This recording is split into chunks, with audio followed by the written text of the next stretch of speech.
Warahmatullahi wabarakatuh. Alhamdulillah rabbil alamin. Wassalatu wassalamu ala asyrofil anbiya wal mursalin Sayyidina Muhammadin wa ala alihi wa sahbihi ajma'in. Bapak Ibu yang muliakan, malam hari ini tiang pelungguh diberikan kesehatan, keafiatan oleh Allah Subhanahu wa taala untuk melaksanakan sholat tasbih dengan berjamaah. Alhamdulillah yang belum bisa melaksanakannya dengan baik dan tuntas, mudah-mudahan penuh dengan khusyuan.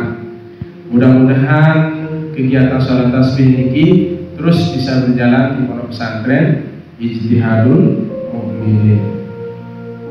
Bulan ini termasuk bulan yang sangat mulia, apa yang pernah disampaikan oleh para guru, yaitu bulan Sya'ban. Nah, di bulan Rajab itu sesungguhnya tiang pelungguh banyak kemudian membersihkan jasad, yaitu beristighfar. Di dalam bulan Sya'ban banyak membersihkan ruh. Nah, inilah tempatnya bulan Sya'ban. Ruh kita bersihkan dengan berzikir, melakukan yang terbaik, sholat tasbih dan sebagainya, amal-amal kebaikan. Di dalam bulan Ramadan yang perlu mengisi ruh ya, dengan banyak ya, melakukan kebaikan, sholat tasbih, sholat tarawih berjamaah, membaca Quran, bersedekah. Karena di dalam bulan Ramadan pahalanya dilipat gandakan oleh Allah Subhanahu. Sholat sunnah yang perlu melakukan di dalam bulan Ramadan itu pahalanya seperti sholat wajib di luar bulan Ramadan. Kalau sholat wajib dilaksanakan di dalam bulan Ramadan itu seperti 70 kali melaksanakan sholat wajib. Itulah pahala yang terus dilipat gandakan di dalam bulan Ramadan. Sya'ban, Syawal, ya, itu sudah disampaikan. Asyaraf, kemuliaan ya. Mudah-mudahan dengan yang pelungguh lakukan kebaikan di dalam bulan Sya'ban ini, yang pelungguh dimuliakan oleh Allah Subhanahu wa taala, mengaji ya, melaksanakan sholat tasbih, sholat wajib di dalam bulan Sya'ban. Ada juga Sya'ban Ain, Izzah, itu kemuliaan ya, keagungan. Mudah-mudahan yang pelungguh menjadi orang yang mulia di sisi Allah Subhanahu wa taala di dalam bulan Sya'ban. Terus kemudian ada ya, Sya'ban al-bir, kebaikan. Yang pelungguh memuliakan ya, banyak melakukan ketaatan di dalam bulan Sya'ban. Mudah-mudahan ini menjadi kebaikan-kebaikan yang pelungguh dapatkan. Kemudian ada alif ulfah, yaitu apa? Ulfah, kelembutan, dan nun terakhir an-nur, cahaya. Jadi yang pelungguh kalau hidupkan ya bulan Sya'ban ini, insya Allah akan mendapatkan kelembutan, kebaikan, akan mendapatkan cahaya dari Allah, akan mendapatkan kemuliaan ya, keagungan dari Allah Subhanahu wa taala. Maka Sya'ban ini disebut oleh Rasulullah SAW, man a'zama Sya'bana, seisi agungan bulan Sya'ban. Yang perlu mengagungkan bulan Sya'ban dengan yang perlu senang. Kemudian apa? Wattaqallaha subhanahu wa ta'ala. Lalu kemudian setelah yang perlu mengagungkan bulan Sya'ban ini, yang perlu bertakwa ya. Takwa itu adalah menjalankan perintah Allah dan menjauhi larangan Allah. Wa amila bi ta'ati. Kemudian apa yang perlu lakukan setelah mengagungkan bulan Sya'ban, kemudian bertakwa kepada Allah dan melakukan kebaikan dengan ketaatan. Wa amila bi ta'ati, melakukan ketaatan di dalam bulan Sya'ban. Terus kemudian apa? Wa amsaka nafsahu 'anil maksiyah, dia menjaga dirinya dari kemaksiatan. Dia pelihara lisannya, matanya, tangannya dari berbuat maksiat pada Allah Subhanahu wa taala. Wa amsaka nafsahu 'anil maksiyah, dia menjaga dirinya dari perbuatan keji, perbuatan maksiat. Apa ganjarannya? maka Allah Subhanahu wa taala ghafarallahu subhanahu wa taala dzunubahu, Allah akan mengampuni seluruh dosa hamba tersebut. Subhanallah. Niki bagi siapa yang mengagungkan bulan Sya'ban, kemudian bertakwa kepada Allah, kemudian melakukan ketaatan, dan kemudian menjaga dirinya dari perbuatan maksiat, Allah akan ampuni dosanya. Yang kedua, apa ganjarannya? Orang yang mengagungkan bulan Sya'ban dan bertakwa, kemudian melakukan kebaikan di dalamnya, selain diampuni, yang kedua, wa amanahu min kulli syai'in, wa amanahu min kulli syai'in, wa amanahu min kulli ma yakunu fi tilkas sanati. Wa amanahu, Allah akan menjaga dia min kulli ma yumkinu, dari sesuatu yang akan terjadi kemungkinan, ya, fi tilkas sanati, pada tahun itu. Allah akan jaga orang tersebut, orang yang mengagungkan bulan Sya'ban, minal balaya, minal balaya wal amradi kulliha, dari bala. Ini bagi orang yang mengagungkan bulan Sya'ban. Dia dijauhkan dari bala, dari petaka, dari penyakit pada tahun itu, insya Allah. Kalau tiang pelungguh agungkan bulan Sya'ban. Bagaimana cara mengagungkan bulan Sya'ban? Tiang pelungguh hidupkan dengan beribadah di dalamnya.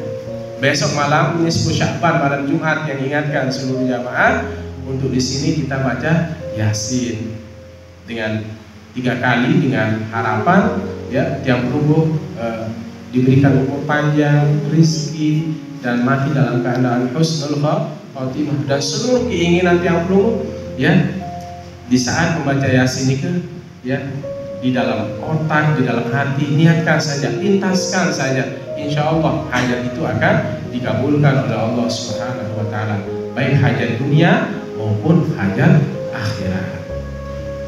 Dia ingin sedikit ceritakan bagaimana orang yang menghidupkan malam bulan Sya'ban, tiang pelungguh niki, bagaimana cara mengagungkan. Ada seorang yang disebutkan dalam kisah yang dikisahkan oleh Muhammad bin Abdullah, ya, Muhammad bin Abdullah. Beliau adalah az-zahid, orang yang sangat zuhud. Beliau kemudian memiliki sahabat. Sahabat tersebut, ya, meninggal dunia. Beliau sholati dia, beliau sholati sahabatnya. Kemudian setelah disolati dimakamkan. 8 bulan beliau tidak pernah mengunjungi sahabatnya, ya. Beliau tidak pernah mengunjungi sahabatnya. Pada suatu saat beliau mengunjungi sahabatnya, menziarahi kuburnya, dan setelah itu beliau pulih. Lalu kemudian apa yang terjadi? Beliau bermimpi memimpikan sahabatnya tersebut, ya. Kalau tidak salah, sahabat itu bernama Mushab Al-Kabir, itu nama sahabatnya. Apa yang beliau temukan dalam mimpinya, bahwa Muhammad bin Abdullah, ya, Az-Zahid ini melihat sahabatnya tadi di dalam kubur. Dia ucapkan assalamualaikum, assalamualaikum. Orang ini tidak menjawab salam. Kenapa engkau tidak menjawab salam? Saat ini kami sudah cukup, tidak menjadi ibadah jawab salam tersebut. Kenapa wajahmu pucat? Bagaimana tidak pucat? Pada setiap malam, setiap hari saya selalu disiksa oleh malaikat. Malaikat selalu duduk di hadapan saya. Wahai pendosa, engkau begitu banyak dosa, begitu banyak kesalahan yang engkau lakukan. Lalu kemudian apa? Tubuhnya selalu dihimpit,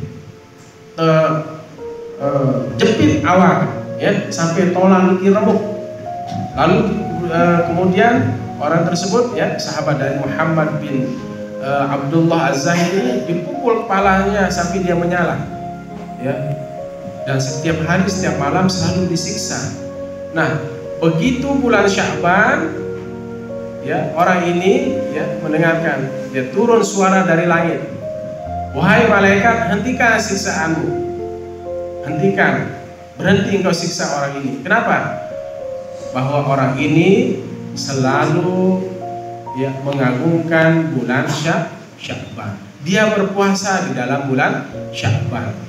Dia beribadah di dalam bulan Sya'ban. Tiap makin sholat tasbih ini termasuk beribadah mengagungkan bulan Sya'ban. Membaca Quran 3 kali di dalam nisfu Sya'ban. Di saat malam nisfu Sya'ban itu seluruh amal manusia dinaikkan di hadapan kepada Allah untuk diperiksa, ya. Pelungguh bersedekah di dalam bulan Sya'ban termasuk menghidupkan, mengagungkan bulan Sya'ban, berpuasa. Itu sebabnya bahwa berhenti engkau siksa orang ini, karena orang ini sudah apa? Sudah mengagungkan bulan Sya'ban dengan cara beribadah. Dia sholat, dia berpuasa di dalam bulan Sya'ban. Maka dijanjikan bahwa, ya, orang tersebut tidak disiksa selamanya dan akan dimasukkan ke dalam surga. Apa sebabnya? Karena dia sudah mengagungkan bulan Sya'ban. Tadi sudah saya sebutkan, Allah akan ampuni seluruh dosanya. Bapak Ibu yang saya hormati dan muliakan, bahwa orang yang berpuasa 3 hari pertama di dalam bulan Sya'ban, 3 hari di pertengahan, dan 3 hari terakhir, bagaimana balasannya? Apa balasannya Bapak Ibu? Pertama, kana lahu ajrun mislu ajri sab'ina nabiyan. Jadi orang yang berpuasa 3 hari pertama, 3 hari di tengah, dan 3 hari di terakhir, seperti kana lahu ajrun mislu ajri sab'ina nabiyan, marak tanpa pahala petundase para nabi. Bayangkan, dalam tiap puasa masih ada kesempatan Bapak Ibu malam memilih berpuasa di dalam bulan Sya'ban. Karena itulah caranya kita mendapatkan ampunan Allah, mengagungkan bulan Sya'ban. Pahala dengan apa? Dengan para nabi, 70 para nabi, sab'ina nabiyyan. Kemudian yang kedua, kaman abadallaha sab'ina aman. Seperti orang yang beribadah kepada Allah 70 tahun. Namun tiap puasa telu pertama, telu pertengahan, dan telu terakhir. Seolah-olah yang belum niki marah dengan sembahyang sembah Allah 70 tahun. Bayangkan 70 tahun hanya cukup dengan 3 puasa pertama, 3 puasa di pertengahan, 3 puasa di terakhir. Dan kemudian wa imata fi tilka sanati mata syahidan. Andai tiang pelungguh mati, meninggal dunia, diambil oleh Allah Subhanahu wa taala pada tahun itu, maka matinya akan dianggap sebagai mati syahid. Syahid apa Ibu? Syahid akhirat. Biara syahid akhirat dengan mati keselam, dengan mati nganak, dengan tendat di si gunung, yang teri elek ketinggian, dengan mati julat, apa yang dah? Mati dalam menuntut ilmu, ya. Terus apa lagi? Apalagi mati syahid akhirat, ya. Mati baktian, ya. Itu termasuk mati syahid akhirat. Bagaimana hukumnya mati syahid akhirat? Tetap wajib dimandikan. Bagaimana hukumnya orang mati syahid? Itu langsung nyampe ke surganya Allah Subhanahu wa taala, langsung pertama surga. Itu kelebihannya orang mati syahid. Kalau udah mati anak lo, ya, itu jaminannya dia lelah syahid, ya, lelah nganak, lelah ngenjen, maka dihukumi syahid akhirat. Dengan julat, dengan keselam, begitu lamanya terombang-ambing di laut atau di sungai, baru dia mati. Makanya hukumnya mati syahid akhirat, langsung sampai surga di sisi Allah Subhanahu wa taala. Sabaktian misal, ya. Saya teringat, ya, almarhum Wahyudi, dia besar pelitiannya. itu syahid akhirat. Ya, saya saksikan perutnya besar, itu termasuk syahid akhirat. Nah, siapa yang menemukan itu syahid akhirat? Bakia, mati ngana, keselam, terus terdiri ketinggian, apalagi ibu? Mati julat, misal, itu termasuk syahid akhirat. Nah, kalaupun tiang pelungguh menemukan itu, maka insya Allah tidak ada jaraknya, ya, dia langsung masuk ke surga. Seperti tiang pelungguh bagaimana cara berkedip. Nah, berbeda kedip Bapak Ibu. Nah, seperti itu. Tiang pelungguh misalnya berbeda saat sekali apa berkedip? Kejap. Orang mati syahid, syahid dunia akhirat, syahid akhirat. Orang yang syahid dunia akhirat siapa? Orang yang berperang di jalan Allah. Begitu dia melawan kafir Quraisy, ya begitu melawan orang-orang kafir, meninggal saat itu, maka dia adalah syahid dunia dan akhirat. Orang tersebut tidak boleh dimandikan, langsung waktu tanah di situ tangkok, ya. Makanya darah tersebut akan berubah baunya menjadi bau kasturi, ya. Orang mati syahid dunia akhirat dan mati syahid akhirat, insya Allah ruhnya langsung nyampe kepada Allah dan masuk surga seperti sekejap mata. Begitu jam pelungguh berkedip, begitulah sampainya orang-orang yang meninggal dunia, mati syahid dunia akhirat ataupun mati syahid akhirat. Yang pelungguh majelis taklim, ya, ada yang meninggal langsung, ya, tak di situ meninggal, maka itu termasuk syahid akhirat. Dan beruntunglah yang pelungguh, ya, termasuk orang-orang yang selalu terus istiqomah di jalan Allah Subhanahu wa taala. Mudah-mudahan yang pelungguh mati dalam keadaan beriman, bertakwa kepada Allah Subhanahu wa taala, diambil dalam keadaan husnul khatimah. Apa itu husnul khatimah?